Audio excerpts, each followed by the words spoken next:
À chacun de vous, soyez les bienvenus. Mon nom, c'est Martin Anger, pasteur de l'Église. Et c'est un immense plaisir pour moi de pouvoir apporter la parole ce matin. Et avec la prochaine demi-heure, on va passer un temps à regarder qu'est-ce que le Seigneur veut nous dire ce matin à travers un message biblique. Nos messages sont toujours basés sur la parole de Dieu. Nous croyons, notre foi est basée sur la parole de Dieu. Est-ce que je peux entendre amen à cela? Amen. Alors, c'est un privilège que de pouvoir apporter des messages. Aujourd'hui, je vais apporter le troisième message de la série Besoin de repos. Y en a-t-il ce matin qui ont besoin de repos? OK, correct. Vous n'avez peut-être pas besoin de repos.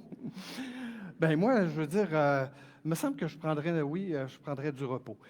Il y a un coût à payer pour prendre du repos. Hein? Si vous voulez prendre des vacances pendant l'été, qu'est-ce que vous faites pendant toute l'année?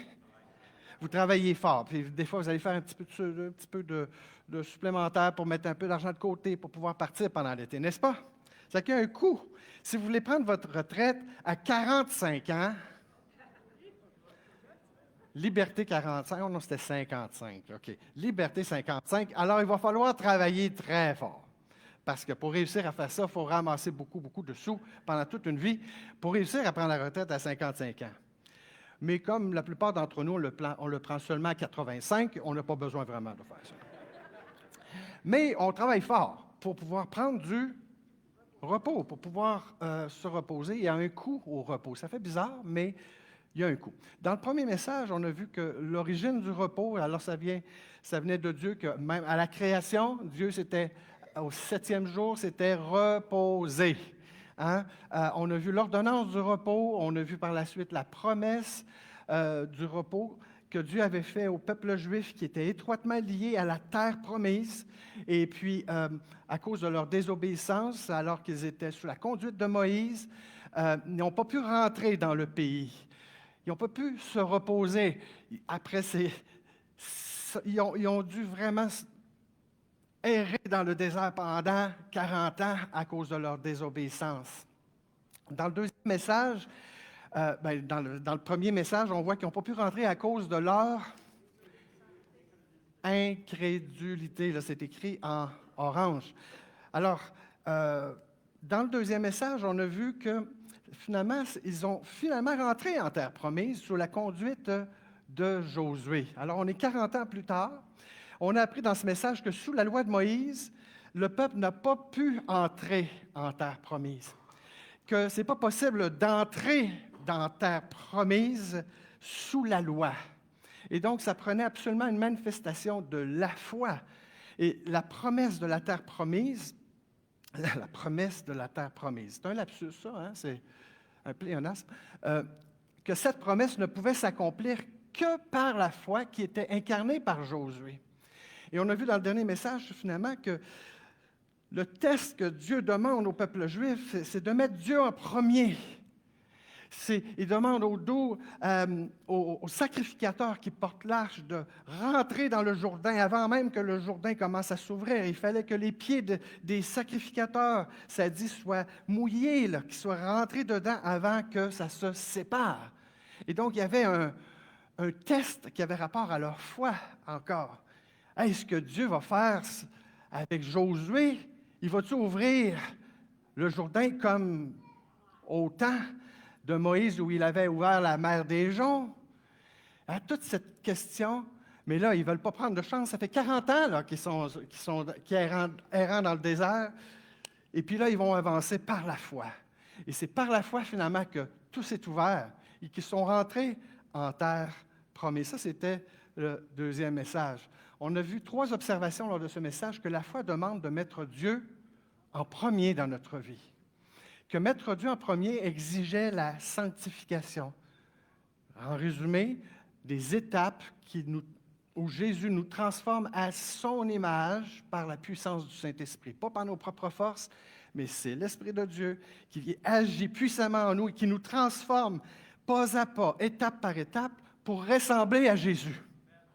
Alors, mettre Dieu en premier dans notre vie, c'est accepter qu'il y a un chemin qui s'appelle la sanctification, et la sanctification exige l'obéissance à sa parole. Tout cela représentait le coût à payer pour entrer dans son repos.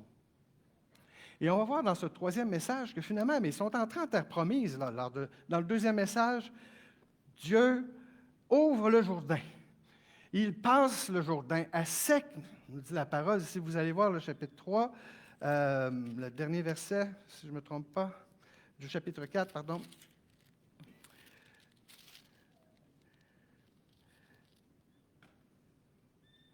Verset 7, l'Éternel dit à Josué, « Aujourd'hui, je commence à te rendre grand aux yeux de tout Israël, afin qu'ils sachent que je suis avec toi comme je l'ai été avec Moïse. » Et le verset 17, le dernier verset du chapitre 3, « Le peuple traversa vis-à-vis de Jéricho.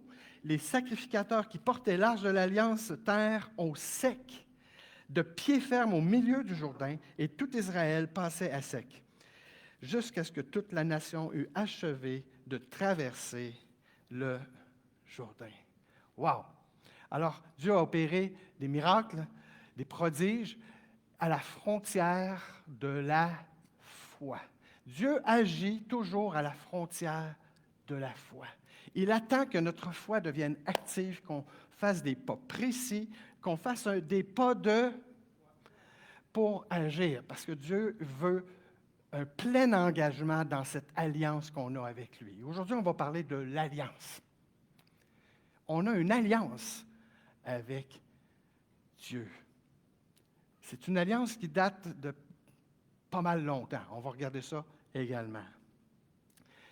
Nous avons vu aussi que symboliquement, ceux qui étaient sous l'ancienne alliance ne pouvaient pas entrer en terre promise sous la loi, mais que c'est seulement sous la foi incarnée par Josué qui a permis au peuple d'entrer en terre promise. Vous voyez, aujourd'hui, dans ce troisième message, c'est la conquête. Alors, le peuple se retrouve en terre promise et c'est une nouvelle époque qui arrive. C'est une époque qu'on appelle la conquête. Ils doivent conquérir le pays maintenant. Ils sont en terre promise, mais non, ils ne peuvent pas juste étendre leur couverture sur le bord de la plage ou encore de sortir leur chaise longue pour lire un livre. Le texte que nous verrons aujourd'hui est tiré du livre de Josué, chapitre 5. Et quoique cette série de messages est basée sur le chapitre 3 et 4 de l'Épître aux Hébreux, on va regarder aujourd'hui principalement le chapitre 5 du livre de Josué. Et on va voir dans ce message qu'après avoir traversé le Jourdain, il ne suffisait pas simplement de s'installer dans un petit coin tranquille pour se bâtir des maisons puis vivre en paix, parce qu'enfin, ils étaient rendus en terre promise. Enfin, ils étaient en terre sainte. Enfin, nous pouvons se reposer après avoir erré pendant 40 ans dans le désert. Enfin, nous habitons un pays où coule le lait et le miel. Enfin, Dieu nous a bénis, il a ouvert ce chemin pour qu'on puisse entrer dans cette terre. Alors, pas tout à fait. En réalité, cette époque appelée la conquête ne sera pas de tout repos, finalement. Ça va prendre des années. Ça va prendre des années et des années afin qu'ils prennent possession de tout le pays. Ça a été long parce que c'est entremêlé de pas d'obéissance et de foi, entremêlé à des moments d'infidélité où ils ont tardé, ils ont laissé les choses aller. Et ça va prendre un certain temps avant qu'ils prennent possession de tout le pays comme c'était promis. Jésus leur avait dit, c'est-à-dire Josué leur avait dit, le Seigneur leur avait dit à travers la bouche de Josué, « À ceci, vous reconnaîtrez que le Dieu vivant est au milieu de vous et qu'il dépossédera vraiment devant vous les Cananéens, les Hittites, les Phérésiens, les Girgasiens, les Amoriens, les Yébousiens. » Écoutez, ce passage nous montre qu'ils allaient avoir à livrer bataille pour prendre possession de ce pays. Ils allaient avoir à travailler fort. Et nous avons cette même image spirituellement pour nous quand on vient au Seigneur. Notre cœur est un peu comme une terre, comme la terre promise. Et quand on accepte le Seigneur nous sort de l'esclavage du péché. Il sort l'Égypte, il nous sort de l'Égypte spirituelle. Il nous fait entrer dans son repos dans la terre promise. Et grâce à Jésus, on le laisse nous conduire dans cette terre promise, ce royaume qui est spirituel. Et à l'intérieur de notre cœur, il y a encore des batailles à livrer. Parce que pendant des années, l'ennemi a été notre maître. L'ennemi nous a volés. L'ennemi nous a rendus esclaves de certaines choses pour lesquelles le Seigneur nous demande de batailler pour gagner cette bataille. Parce que la bataille, elle est déjà gagnée par le Seigneur. Nous combattons dans la victoire. Mais alors, pourquoi j'ai encore des problèmes parfois avec la convoitise? Ou encore, pourquoi j'ai encore des problèmes avec parce que je suis avare ou parce que je ne dis pas tout à fait la vérité. Pourtant, je suis un chrétien, je suis né de nouveau. Se peut-il qu'on a encore des batailles? Se peut-il qu'on a encore des parties de notre cœur qui n'ont pas été conquéries encore et pleinement sous l'autorité de Christ? Je vous pose la question, est-ce que ça se peut, ça? Nous sommes tous la preuve de cela. On est venus au Seigneur. Quels sont ceux qui ont déjà donné leur vie à Jésus? Levez la main. Ceux qui sont sûrs d'aller au ciel. Levez la main ce matin. Yes! Bon, on s'en va toute la gang avec le Seigneur. On a hâte au retour de Jésus. Là où il va y avoir le vrai repos complet, le sabbat éternel, on va se reposer en Dieu. Maintenant, nous avons à travailler pendant que nous sommes sur cette terre parce que l'ennemi nous fait encore la guerre. C'est comme s'il n'a pas compris qu'on avait gagné. Puis il fait la guerre à notre âme. Et le Seigneur veut que nous gagnions cette bataille. Tout a été fait pour qu'elle soit gagnée. Tout a été fait pour que nous restions dans la victoire. Mais il faut soumettre notre chair, les désirs de notre chair, nos penchants, nos faiblesses, nos manquements. Il faut vraiment les soumettre à Dieu et le laisser, lui, être le premier dans notre vie. Alors, voilà, je suis rendu quasiment à la conclusion de mon message. Alors, tous savaient qu'une fois rendus de l'autre côté, ils auraient à livrer bataille contre les nations. Mais avec Dieu de leur côté, ils n'avaient rien à craindre, n'est-ce pas? Avec Dieu de notre côté, on n'a rien à craindre. Tous les hommes de guerre se préparaient à livrer bataille. Tous se préparaient d'aller à la conquête. Alors, on va lire ce que Dieu leur demanda une fois de l'autre côté. Je viens de perdre ma connexion, désolé. Alors, je vous invite, on va simplement lire ce passage. Lorsque tous les rois des Amoréens à l'occident du Jourdain, tous les rois des Cananéens près de la mer apprirent que l'Éternel avait mis à sec les eaux du Jourdain devant les enfants d'Israël jusqu'à ce que nous eussions passé, ils perdirent courage et furent consternés à l'aspect des enfants d'Israël. Donc là, on parle des Amoréens. Quand ils ont vu arriver, ils ont eu peur. En bon français, on pourrait dire ils ont eu la chienne. En ce temps-là, l'Éternel dit à Josué, « Fais-toi des couteaux de pierre, puis pars à la guerre. » Ah, non, c'est pas ça qui est écrit. « Fais-toi des couteaux de pierre et circoncis de nouveau les enfants d'Israël une seconde fois. » Josué se fit des couteaux de pierre et il circoncit les enfants d'Israël sur la colline d'Arala. Voici la raison pour laquelle Josué les circoncit. Tout le peuple sorti d'Égypte, les mâles, tous les hommes de guerre étaient morts dans le désert pendant la route après leur sortie d'Égypte. Tout ce peuple sorti d'Égypte était circoncis. Mais tout le peuple né dans le désert pendant la route, après la sortie d'Égypte, n'avait point été circoncis. Car les enfants d'Israël avaient marché 40 ans dans le désert jusqu'à la destruction de toute la nation des hommes de guerre qui étaient sortis d'Égypte et qui n'avaient point écouté la voix de l'Éternel. L'Éternel leur jura de ne pas leur faire voir le pays qu'il avait juré à leur père de nous donner, pays où coule le lait et le miel.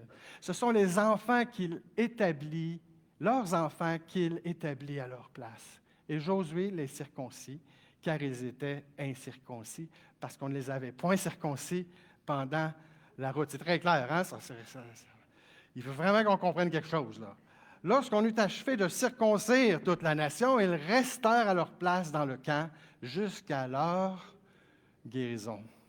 L'Éternel dit à Josué, « Aujourd'hui, j'ai roulé de dessus vous l'opprobre de l'Égypte. » Et ce lieu fut appelé du nom de Gilgal jusqu'à ce jour, qui est probablement devenu leur quartier général, là, un grand campement. Et les enfants d'Israël campèrent à Gilgal. Et ils célébrèrent la Pâque, le 14e jour du mois, sur le soir, dans les plaines de Jéricho. Ils mangèrent du blé dans le pays le lendemain de la Pâque, des pains sans levain et du grain rôti. Ils en mangèrent ce même jour. La manne cessa le lendemain de la Pâque, car quand ils mangèrent du blé du pays, les enfants d'Israël n'eurent plus de manne. Et ils mangèrent des produits du pays de Canaan, cette année-là. Et comme Josué était près de Jéricho, il leva les yeux et regarda. Voici un homme se tenait debout devant lui, son épée nue dans la main. Il alla vers lui et lui dit, « Es-tu des nôtres ou de nos ennemis? » Il répondit, « Non, je ne suis pas des ennemis, je suis le chef de l'armée de l'Éternel, j'arrive maintenant. » Et Josué tomba le visage contre terre, se prosterna et lui dit, « Qu'est-ce que mon Seigneur dit à son serviteur? » Et le chef de l'armée de l'Éternel dit à Josué, « Ôte tes souliers de tes pieds, car le lieu sur lequel tu te tiens est saint. » Et Josué fit ainsi. Prions ensemble. Seigneur, merci que tu fais pénétrer ta parole au-delà de notre intelligence. On va la lire, on va la scruter, on va entendre des versets. On te prie, Seigneur, par la puissance de ton Saint-Esprit, d'ouvrir nos oreilles spirituellement, de nous donner des yeux spirituels pour voir et comprendre ce que tu as à nous dire dans ta parole, Seigneur, ce matin. Dans le beau nom de Jésus. Amen et amen. Quelle histoire extraordinaire, n'est-ce pas? Comme pour la traversée du Jourdain où Dieu avait testé la foi de Josué et celle de tout le peuple, une fois de plus dans ce contexte, Dieu demande quelque chose à son peuple. Et puis, dans le fond, il va nous partager une stratégie de guerre, parce que là, ils traversent l'autre côté, ils sont supposés d'aller à la Ben oui, ils sont supposés aller conquérir le pays. Mais voilà que Dieu va leur demander quelque chose qui est un petit peu surprenant. Ce qui est intéressant, c'est que quand on lit le texte, il n'y a aucune contestation. On ne voit aucun qui dit « Ah, ben là, on pourrait peut-être faire ça un peu plus tard, on est supposé venir conquérir. Il me semble que ça va nous rendre faibles. » Écoutez, laissez-moi vous dire une toute petite anecdote. Quand j'étais plus jeune, j'étais au secondaire 4 à ce moment-là, secondaire 4. Il y a un jeune homme de notre école qui est venu me voir pour me dire « Martin, j'ai un problème. » Puis on le voyait depuis plusieurs semaines, de la misère à marcher, il marchait comme ça. Et puis, il vient me voir pour me demander, j'aurais quelque chose à te montrer, mais je suis excessivement gêné, je ne sais pas quoi faire avec ça, puis je ne sais pas à qui en parler. Je suis trop gêné à en parler avec mes parents, trop gêné d'aller voir un professeur ou quelqu'un de l'école. Écoute, serais-tu prête à m'aider? Dis-moi c'est quoi? Il dit, il faut qu'on aille aux toilettes. OK? On se rend aux toilettes et puis il dit, je vais te montrer mon pénis. Ça ne va pas bien, j'ai quelque chose qui ne va pas. Là, je regarde et puis il avait une infection vraiment épouvantable. Et puis là, c'était enflé. Puis il y avait du pus qui coulait. Puis là, je dis, wow, écoute, mon gars, je vais t'aider. Là, mais pas moi, je vais t'aider, pas ici, là, mais je vais t'accompagner. On va aller voir un médecin. Il faut que tu ailles chercher de l'aide parce que... Puis finalement, son problème fut si grand qu'il est obligé, finalement, d'avoir une circoncision. Mais vous savez, quand on a 16-17 ans, avoir la circoncision à cet âge-là, ce n'est pas la même chose que quand tu te fais... quand tu es bébé, là. Là, c'est chap-chap, là. Chap-chap à 17 ans, mes amis, je vous le dis. Là, il a marché, là, c'était plus comme ça, là, c'était comme ça. Pendant plusieurs jours, c'était vraiment difficile. Ça me faisait assez mal, là. Je me disais, « Oh my, pauvre gars! » Et tout ça partait d'une mauvaise hygiène, on pourrait dire. Mais quand je lis ce passage et que toute la nation a passé par le bistouri juste au moment où ils s'en allaient à la conquête, oui, mais Seigneur, tu as des drôles de stratégies militaires. Tu veux vraiment qu'on compte sur toi? Oui, une stratégie de guerre qui est risquée. Puis là, en plus, là, il a attendu qu'il y ait la guérison, mais on apprend aussi qu'ils ont fait la fête de la Pâque. N'est-ce pas? Ça aussi, c'est une drôle de stratégie parce que là, dans le fond, on devrait être en train de forger nos épées, aiguiser nos armes, se préparer pour la guerre, je ne sais pas, mais là, c'est pas ça. Non, parce que la logique de Dieu, c'est pas la logique humaine. Et puis que humainement, oui, ça peut nous paraître complètement fou, mais spirituellement, il n'y a rien de plus sage que ça. Parce que si on veut gagner la bataille, il faut avoir le Seigneur avec nous autres. Il faut que nous soyons dans l'alliance. On ne peut pas penser gagner des batailles si on reste en dehors de l'alliance avec Dieu. Et on va regarder certains de ces éléments. Cette prescription de circoncision, tous ceux qui ne l'avaient pas été pendant qu'ils étaient dans le désert, ramenait tout le peuple à l'origine même de l'alliance qui avait été faite entre Dieu et Abraham. Voilà, dans une alliance, il y a toujours deux parties, n'est-ce pas? Je me rappelle à une certaine époque où j'ai rencontré quelqu'un. Et puis, moi, j'ai fait les choses à l'envers. Au lieu d'avoir une alliance puis d'aller à la conquête, bien, je suis plutôt allé à la conquête. J'ai essayé de la conquérir. Puis après, on a conclu une alliance. Mais vous comprendrez, je pense que pour les relations amoureuses, c'est un peu toujours comme ça que ça se passe. 36 ans plus tard, je suis toujours aussi amoureux de mon épouse, ma femme. Vraiment, c'est... Malheureusement, elle n'est pas là pour entendre tout ça aujourd'hui. Non, elle est en cours à Montréal, alors elle ne pouvait pas être là aujourd'hui. Oui, j'ai mis des vieilles photos avec mon baby face. J'ai toujours dit qu'on était un couple extraordinaire. Mais écoutez, quand je dis ça, là, du côté gauche, là, c'est extra, puis du côté droit, ordinaire. Ça fait extraordinaire. Donc, on est un couple extraordinaire. Mais un jour, on a dû faire quelque chose qu'on appelle une alliance. Et le signe visible de notre alliance, c'est notre alliance. Il y en a-t-il qui sont mariés? Est-ce que vous avez votre alliance avec vous? Est-ce que vous portez? Non? OK. Mesure disciplinaire. Quelqu'un, s'il vous plaît? Notre alliance est le signe visible d'une alliance qu'on ne voit pas, c'est-à-dire l'engagement. Ce n'est pas quelque chose qu'on voit, mais ça, c'est une représentation de l'engagement que j'ai pris envers ma femme, de l'aimer, la chérir, prendre soin d'elle, dans la santé comme dans la richesse comme dans la... Bon, alors, toutes les circonstances nous parlent d'une alliance entre deux personnes.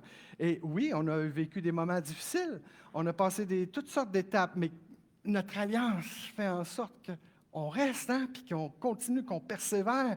Et puis quand c'est dur, non, mais je ne veux pas rendre ça plus que ça. Mais c'est ça une alliance. C'est l'engagement de deux parties qui n'ont pas juste des privilèges, mais ils ont aussi des responsabilités.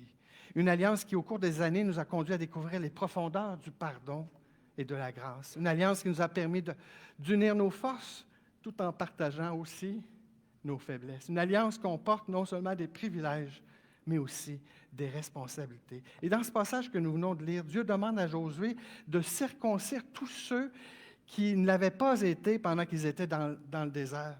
Et cette demande ramenait le peuple à l'origine même de l'alliance avec Abraham. Et on va lire simplement ce passage dans lequel on voit clairement la part de Dieu et la part de l'homme.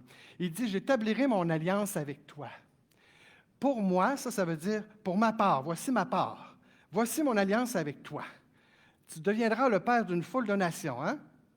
Je te donnerai, et à ta descendance après toi, au verset 8, le pays dans lequel tu viens d'immigrer, tout le pays de Canaan, en possession perpétuelle, et je serai leur Dieu. Donc, cette alliance comportait deux éléments, devenir le père d'une foule de nations et le pays. Alors, le texte que nous venons de lire concerne la deuxième partie de cette alliance. Ils étaient aux portes, de la terre promise. Et là, Dieu va opérer le miracle. Ils entrent en terre promise. Mais là, il y a quelque chose, vous allez voir quelque chose. La partie de l'alliance qui concernait Abraham, c'était quoi? Pour toi, alors ta partie, tu garderas mon alliance, toi et tes descendants après toi, dans toutes les générations. Là, quelques versets. Au verset 11, ça dit, « Vous vous circoncirez comme signe de l'alliance entre vous et moi. » Donc, la circoncision dans l'Ancien Testament était le signe visible, inscrit dans la chair, de l'alliance entre le peuple juif et Dieu. On est tous d'accord? Bon, alors, il y avait un signe, il y avait une alliance. Et là, on va regarder des choses très, très, très intéressantes.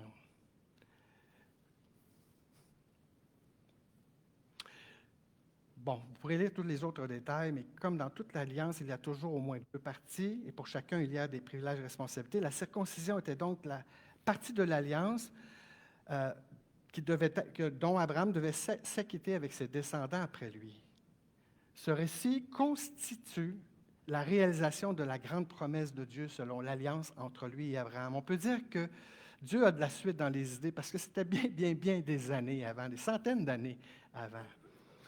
Alors, le premier point, s'engager dans l'alliance avec Dieu, je vais les dire en rafale, ces deux points-là ce matin. En ce temps-là, l'Éternel dit à Josué, « Fais-toi des couteaux, Pierre, et circoncis de nouveau les enfants d'Israël une seconde fois. » Et Dieu va tester encore Josué et le peuple. Dieu agit à la frontière de notre foi. Lorsque nous mettons notre foi en action, Dieu agit. Alors, ils acceptent de se faire des petits couteaux. J'espère qu'ils étaient bien aiguisés. Parce qu'il me semble qu'il y avait dû un scalpel niveau pro. Mais là, fais-toi des couteaux, hein? Puis fais ça. Et donc, ils le font. Toute une nation qui est en situation de faiblesse physique devient devant ses adversaires. Josué ne pouvait pas partir à la conquête d'un pays sans que le peuple de Dieu soit engagé dans cette alliance, parce que c'est une alliance, il y avait une responsabilité. Vous êtes d'accord jusque-là? Mais là, il y a quelque chose qui est pas mal spécial. Ce que je trouve intéressant, c'est que Dieu n'a pas demandé à Josué de faire ça avant la traversée. Avez-vous remarqué? Il les a fait traverser. Ils sont déjà en terre promise. Alors, le peuple incirconcis selon la loi se retrouve en terre promise. Hey, y a-t-il quelqu'un qui veut me reprendre sur ça? Êtes-vous surpris? Ben, personne n'est surpris, personne ne veut me reprendre. C'est intéressant. C'est que Dieu n'a pas demandé à Josué de faire circoncire le peuple avant la traversée du Jourdain et de les faire entrer en terre promise. Symboliquement, la circoncision de la chair qui devait être observée selon la loi de Moïse aussi, ne pouvait leur assurer leur entrée en terre promise.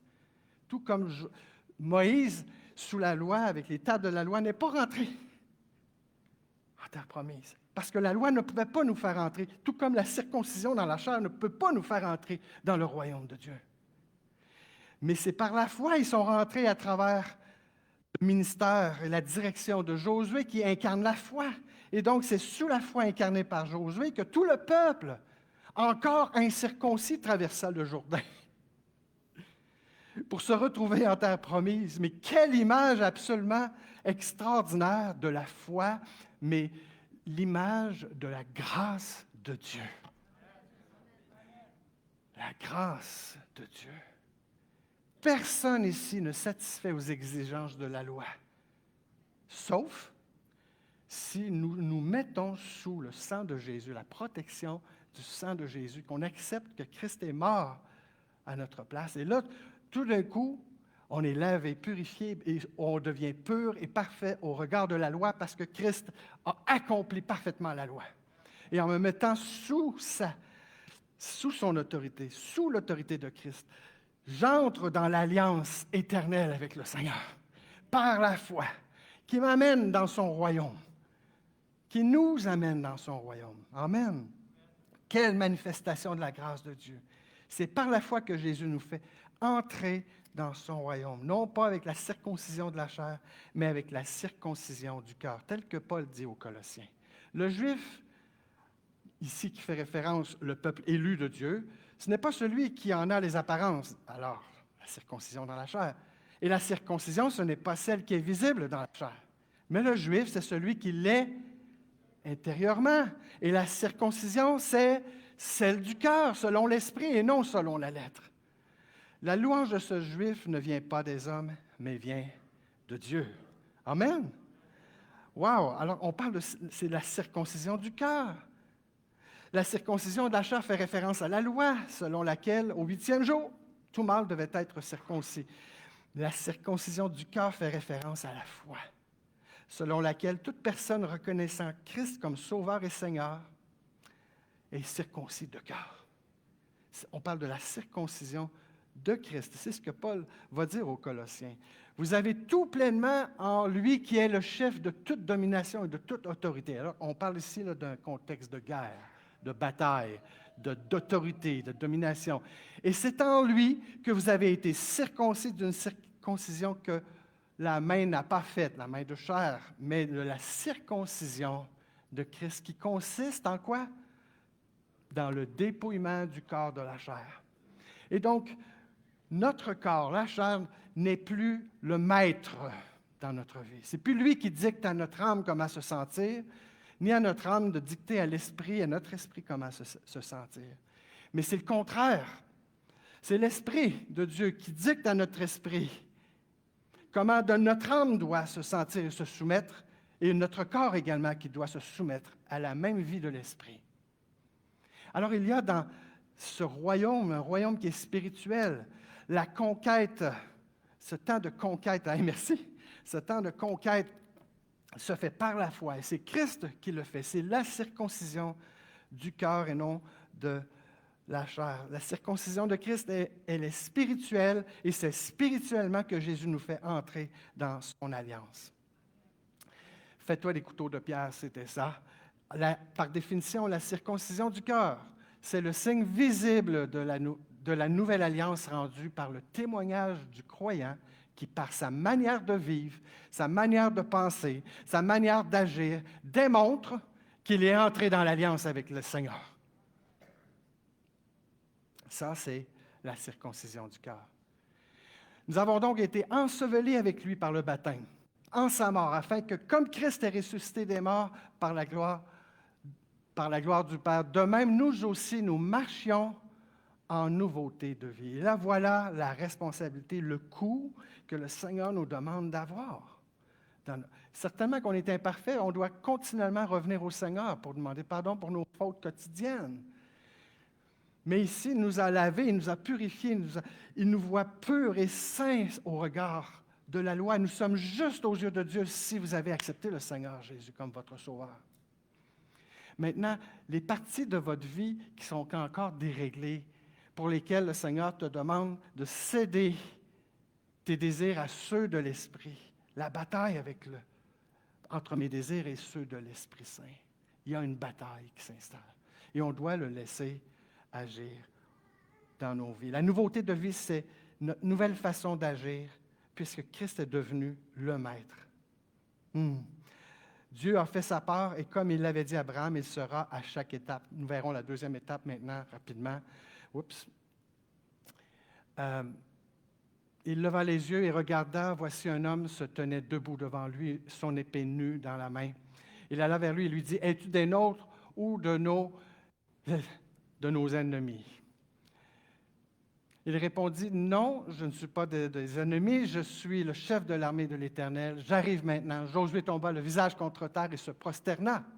Il dit, « Qu'est-ce que mon Seigneur dit à son serviteur? » Alors, tout de suite, on peut voir à travers ce passage qu'il ne s'agit pas d'un ange. À chaque fois qu'un ange s'est manifesté dans les histoires de l'Ancien Testament, même, peu importe dans les histoires de la parole de Dieu, à chaque fois qu'un ange s'est manifesté puis que quelqu'un l'a vu et qu'il s'est prosterné, tout de suite, il s'est gardé de dire « Non, non, elle ne m'adore pas, je ne suis qu'un serviteur de l'Éternel. » Mais ici, on voit quoi?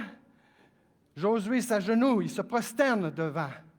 Ce n'est pas un ange, il s'agit bel et bien de Christ, de Jésus, qui est le chef de l'armée de l'Éternel et qui, à la croix, a vaincu tous les pouvoirs, toutes les dominations, les princes de ce monde, spirituellement.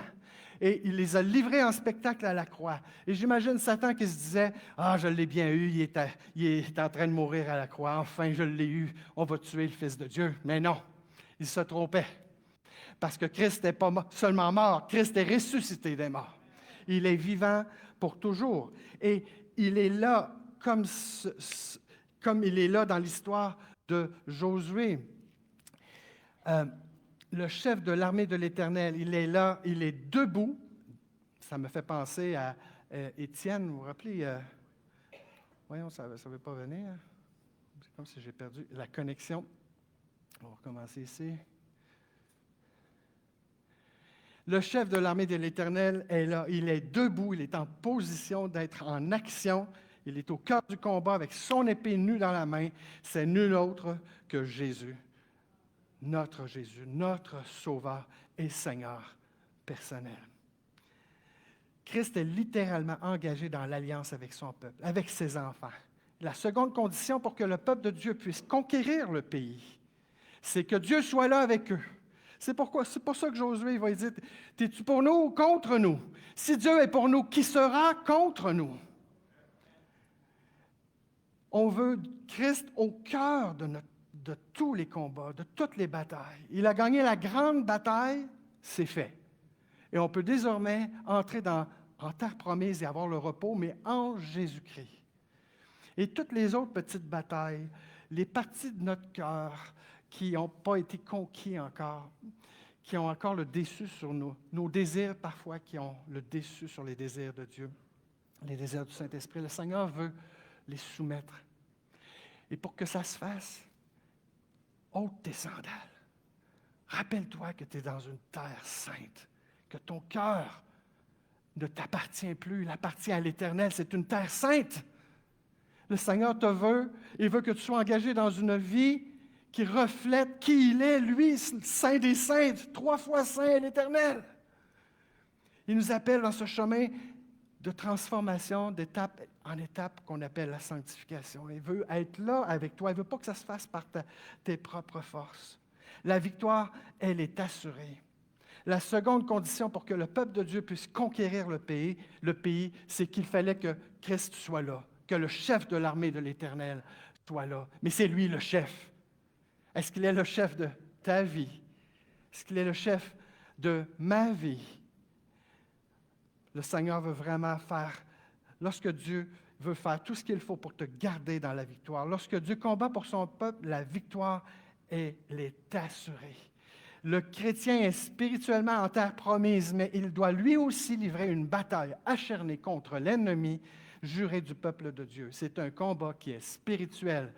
Et si nous marchons dans la chair, on continue de marcher avec notre corps physique, ce n'est pas selon la chair que nous combattons, car les armes avec lesquelles nous combattons ne sont pas charnelles, mais elles sont puissantes devant Dieu pour renverser des forteresses. Et nous renversons les raisonnements sont ici. Et toute hauteur, les raisonnements qui peuvent finir par faire une tour de raisonnement, et toute hauteur qui s'élève contre la connaissance de Dieu. Et nous amenons toute pensée captive à l'obéissance à Christ. Alors parfois, on s'entête. Et là, on se fait des idées, on s'entête, puis là, ça devient comme une tour de raisonnement. Mais le Seigneur nous dit qu'on peut effacer ça, renverser ça au nom de Jésus. Mais il ne faut pas le faire dans la chair. Les armes avec lesquelles nous combattons ne sont pas charnelles. Elles sont puissantes devant Dieu, elles sont spirituelles. Et à l'image de l'histoire de Josué, elle est forte, cette image, parce qu'il faisait face à une ville fortifiée avec des murailles extraordinaires. Puis les gens à l'intérieur, on les appelait les vaillants guerriers. Il y avait tout pour craindre. Le peuple avait tout pour craindre. Mais ils sont allés. Puis qu'est-ce que Dieu a demandé dans le chapitre 8? C'est quoi qu'il leur a demandé? C'est-à-dire au chapitre 6. Il leur a dit de mettre l'arche encore en avant. Il leur a dit de faire le tour d'une stratégie de guerre qui n'est pas normale pour les êtres humains, encore. Mais encore une fois, le Seigneur veut... Il nous confond dans notre logique humaine. Parce que lui, là, les soustractions puis les additions, ça, c'est pas pareil comme nous autres. Quand on est dans la dépendance, ça peut nous paraître une soustraction. Quand on tombe à genoux et qu'on demande pardon, puis quand on laisse le Seigneur circoncire notre cœur, puis lui céder toutes les places de notre cœur qui ne sont pas encore cédées, là, le Seigneur, il veut les conquérir. C'est lui le grand conquérant. Il est là, son épée nue à la main. La parole de Dieu, c'est l'épée de la parole de Dieu qui est plus tranchante qu'une épée, qui peut pénétrer jusqu'à la division de l'âme et de l'esprit. Cette épée, c'est la parole de Dieu. Le Seigneur opère une transformation de la façon dont nous pensons, de la façon dont nous agissons à travers sa parole. Et l'Esprit Saint qui la rend vivante en nous. Alors laissons-le faire. Laissons-le faire. L'apôtre Paul aux Galates leur dit ceci. Je termine avec, je pense, J'avais seulement 19 autres versets, mais je vais en lire juste un. Je dis donc, marchez selon l'Esprit et vous n'accomplirez pas les désirs de la chair. Vous pouvez commencer si vous voulez. Car la chair a des désirs contraires à ceux de l'Esprit.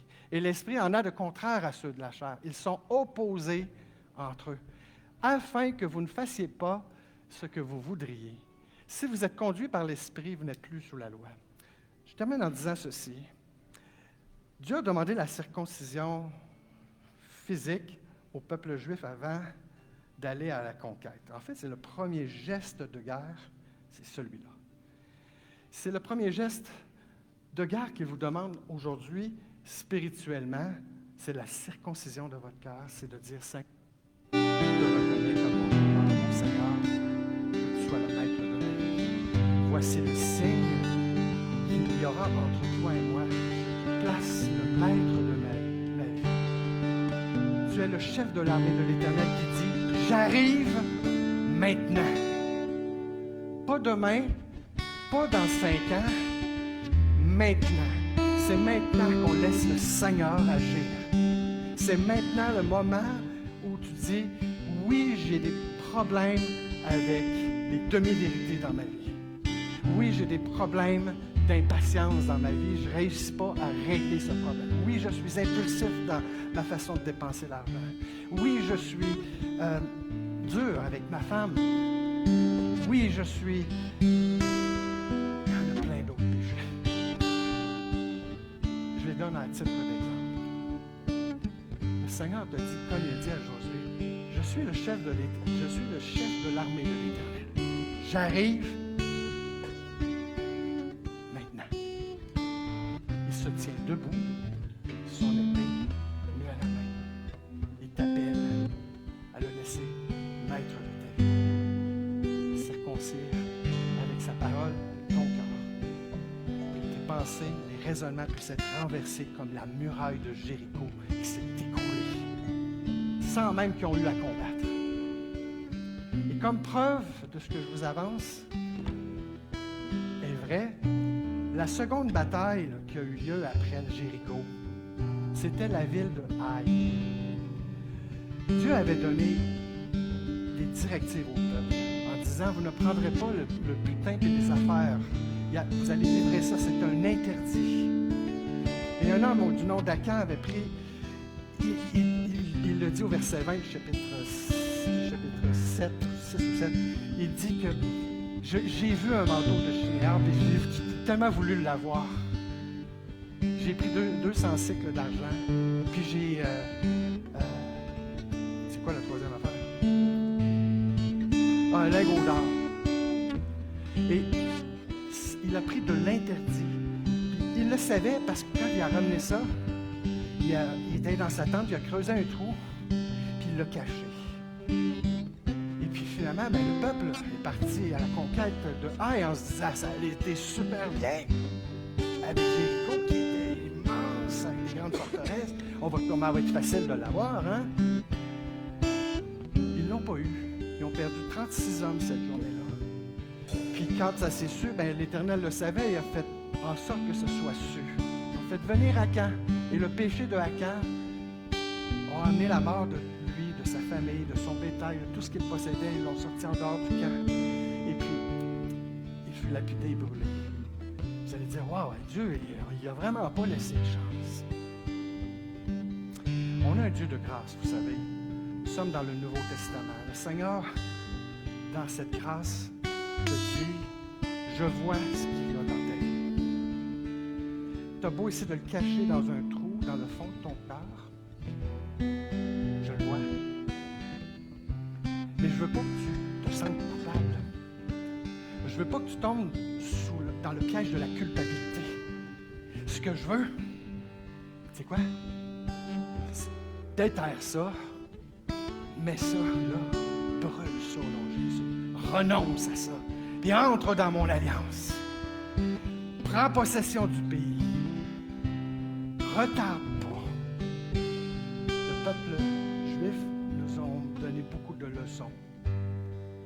Bonnes, mais aussi des leçons où ils ont appris à la dure. Désolé d'avoir dépassé. frères et sœurs. Frères et sœurs. Prions ensemble. Seigneur Dieu, je te demande pardon pour toutes mes fautes, pour tous mes péchés, mes erreurs, mes faiblesses, mes manquements, les choses que je peux avoir creusées, mis dans un trou à l'intérieur de la tente de mon cœur.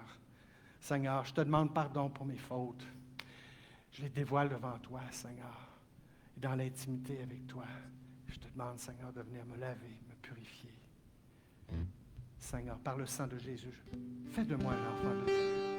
Si vous faites cette prière comme je l'ai fait, dans la simplicité, eh bien, le Seigneur est en train en ce moment même, par son Saint-Esprit, de vous convaincre de péché, de justice et de jugement. Il est en train de faire de vous un enfant de Dieu. Et tout ce qui nous attend, après ça, c'est la terre promise. Lorsqu'il va venir nous chercher, on va aller avec lui pour l'éternité. Alors, faites cette prière-là. Seigneur, entre dans ma vie. Puis si vous connaissez déjà le Seigneur, faites la seconde prière qui dit, Seigneur, tous les jours, je viens devant toi. Je m'agenouille. Viens conquérir le pays de mon cœur. Viens, Seigneur, déraciner, enlever, briser le joug de l'esclavage.